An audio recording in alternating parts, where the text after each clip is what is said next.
హల్లెలూయా, హల్లెలూయా.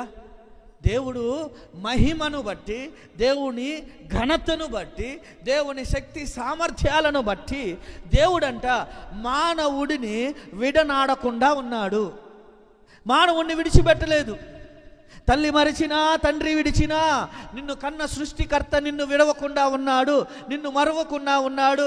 కారణం ఏంటంటే నిన్ను తన సొంత జనముగా చేసుకోవటానికి. అందుకోసమే దేవుడే మానవ అవతారం ఎత్తి ఆయన ఈ లోకమునకు ఎలా వచ్చాడు తెలుసా? ఇమ్మానుయేలుగా వచ్చాడు.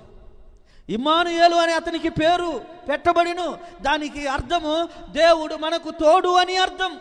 మానవునికి దేవుడు తోడుగా ఉండటానికి, మానవుని దేవుడు నడిపించటానికి, మానవుడు భయములోను, చీకటిలోను, అంధకారములోను, మరణములోను, లోకములోను, లేమిలోను, కరువులోను, ఇబ్బందుల్లోను, కష్టాలలోను నన్ను విడిచి, నన్ను దూషించి, నన్ను విసర్జించి వాడు అటు ఇటు తిరుగుచు వాడు నాశన మార్గములోనికి పోతున్నాడు అని అతనికి నేను తోడుగా ఉండాలి, అతనికి నేను నీడగా ఉండాలి, అతని దారిని మరలా నేను వెలుగుమయములోనికి నడిపించాలని దేవుడు నీకు తోడై ఉంటున్నాడండి.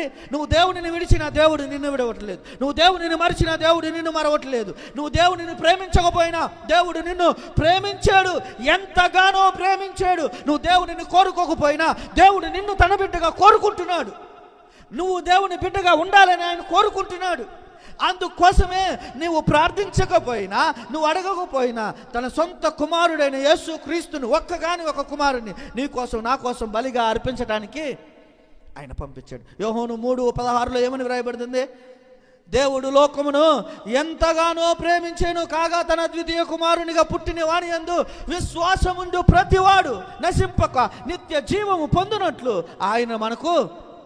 ఆయన ఇమ్మానుయేలు మనకు తోడుగా ఉండటానికే వచ్చాడు. నీకు నాకు దేవుడు సమాధానమును అనుగ్రహించడానికి ప్రభు అయిన యేసుక్రీస్తు మనకు తోడుగా ఆయన నిలబడి దేవునితో నీకు సమాధానము ఏర్పరిచాడు. దేవుడు